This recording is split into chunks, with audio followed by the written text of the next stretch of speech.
Think of the US government like a massive, complicated board game.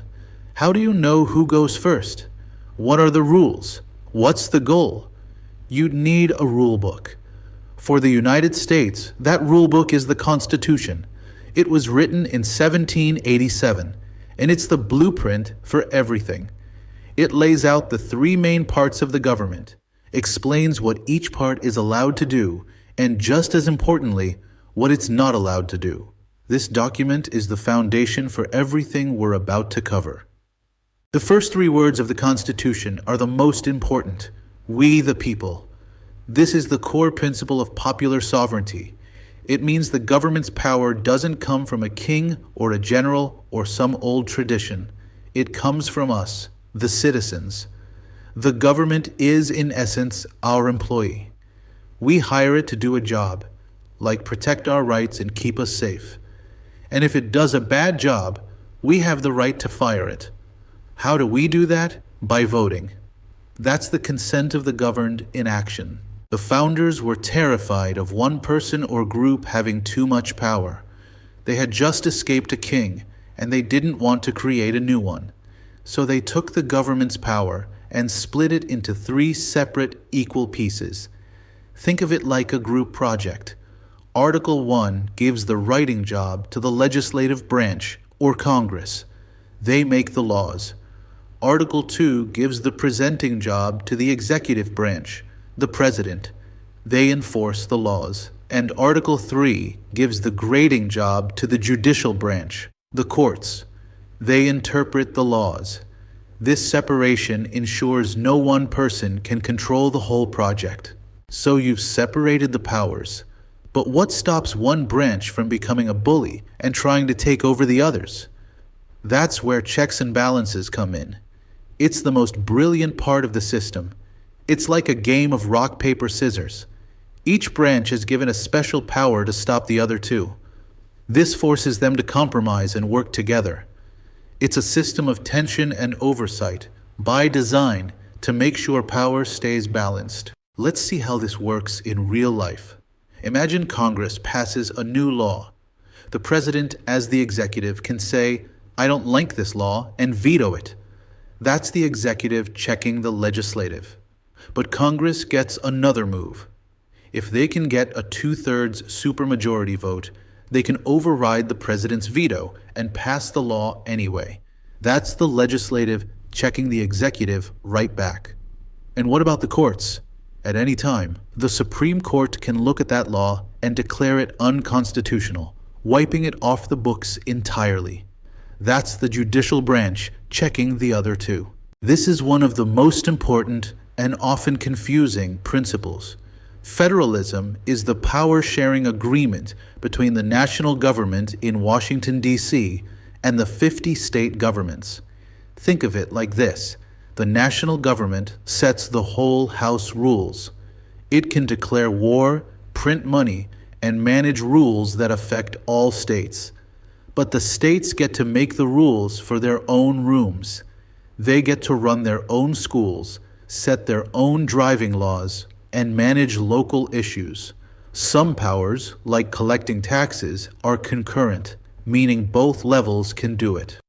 Let's dive into that first branch, the legislative. This is Congress.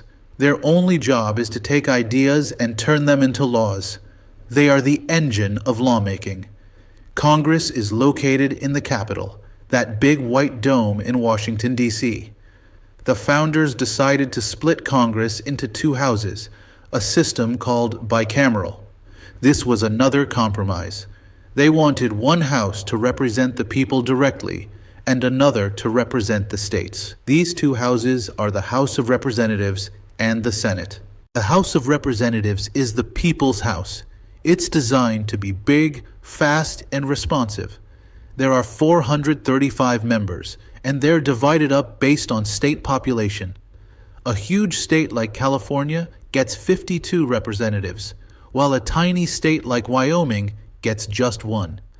Members only serve 2-year terms, so they are always thinking about the next election. This forces them to listen very closely to the opinions of their local districts. If you have an issue, Your representative is supposed to be your voice in Washington. If the House is like a speedboat, the Senate is like an oil tanker. It's designed to be slow, stable, and to take the long-term view. There are 100 senators, and every single state gets exactly 2, whether it's tiny Rhode Island or massive Texas. Senators serve 6-year terms, so they are shielded from the day-to-day whims of public opinion. This allows them to focus on bigger, long-term issues, like foreign treaties or approving Supreme Court justices. The founders called the Senate the cooling saucer for the hot coffee of the House. So how does an idea actually become a law? It's a long, tough journey. First, a member of the House or Senate has to introduce the idea as a bill. But it doesn't just get voted on.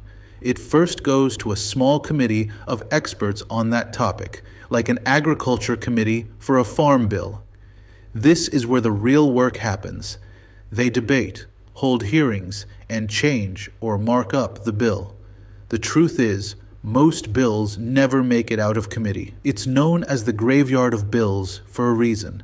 If it does get voted out, it finally moves to the full floor for everyone to vote on. But it's not done. To become a law, a bill must pass both the House and the Senate in the exact same form. This is really hard and requires a ton of compromise. Once they finally agree, the bill goes to the president's desk. The president has the final pen. He can sign it and it becomes law, or he can veto it. If it's vetoed, it's sent back to Congress. Now, Congress has one last epic move. They can override the veto with a 2/3 vote in both houses. It's very rare, but it's the ultimate legislative check on the president. Welcome to the executive branch. This branch's job is to enforce the laws that Congress passes. The head of this branch is, of course, the president. But the president doesn't do this job alone. The executive branch is massive. It includes the vice president, the cabinet, a group of 15 top advisors, and millions of federal employees working in hundreds of agencies. Think of the FBI, NASA, the Environmental Protection Agency. All of these fall under the executive branch. The president has many hats. As chief executive, he's the boss of that entire branch, responsible for making sure the government runs. As commander-in-chief, he is the one and only person in charge of the entire U.S. military. As chief diplomat, he represents the U.S. to the rest of the world, negotiates treaties, and meets with foreign leaders. He also has legislative power. He can't write a law, but he can veto one. And he sets the national agenda every year with the State of the Union speech. Finally, his judicial power is to appoint all federal judges, including the ones on the Supreme Court. The president is the CEO, but he can't be everywhere at once. The federal bureaucracy is the name for all the departments and agencies that do the actual on-the-ground work. The cabinet is his inner circle of advisors. For example, the Secretary of Defense advises on military matters, and the Secretary of the Treasury advises on the economy. Then you have independent agencies that enforce specific laws.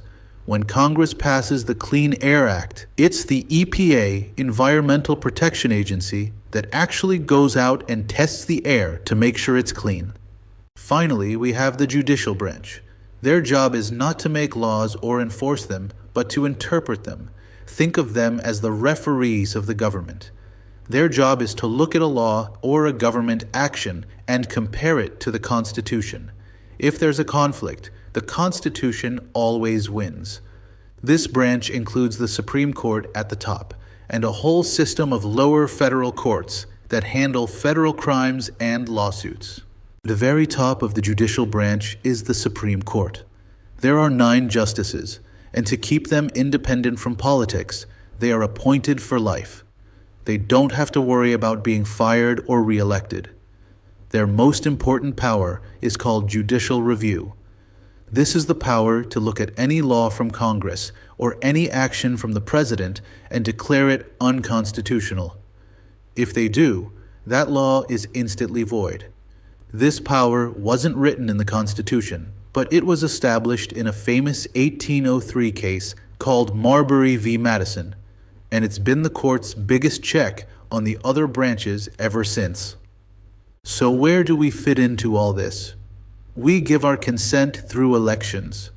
This is our primary way of participating. It's a two-step process. First, we have primary elections where we help our team, Democrat or Republican, pick which player they're going to put in the big game. Then, we have the general election, where everyone from all parties votes to decide the final winner. We do this for every level of government, from the president all the way down to our local mayor or school board. This is how we, the people, hold the government accountable. This is easily the most confusing part of American government. When you vote for president, you're not voting directly for the candidate. You're voting for a slate of electors who have pledged to vote for that candidate. Each state gets a certain number of these electoral votes. It's their number of House members plus their 2 senators. To win the presidency, a candidate doesn't need to win the most individual votes in the country. They need to win a majority of the 538 electoral votes. That magic number is 270. This system was a compromise by the founders, and it means that winning states is more important than winning the most total votes. It's hard for one person's voice to be heard, so people team up. A political party is a massive team, like the Democrats or Republicans. Their goal is simple: win elections and take control of the government so they can pass their preferred laws. An interest group is different. They don't try to win elections. They try to influence the people who do win. An environmental group doesn't care if a Democrat or Republican wins, as long as that person supports clean air. They are specialists who lobby the government on one specific topic. If the Constitution is the rule book for the government, the Bill of Rights is your protection from that government. The founders wanted to make sure the new government couldn't become a tyrant, so they added the first 10 amendments as a list of do-nots. These are your core civil liberties. The First Amendment says the government cannot take away your freedom of speech, religion, or the press. The Fourth Amendment says the government cannot search your home without a warrant. These amendments are your personal shield, guaranteeing your freedom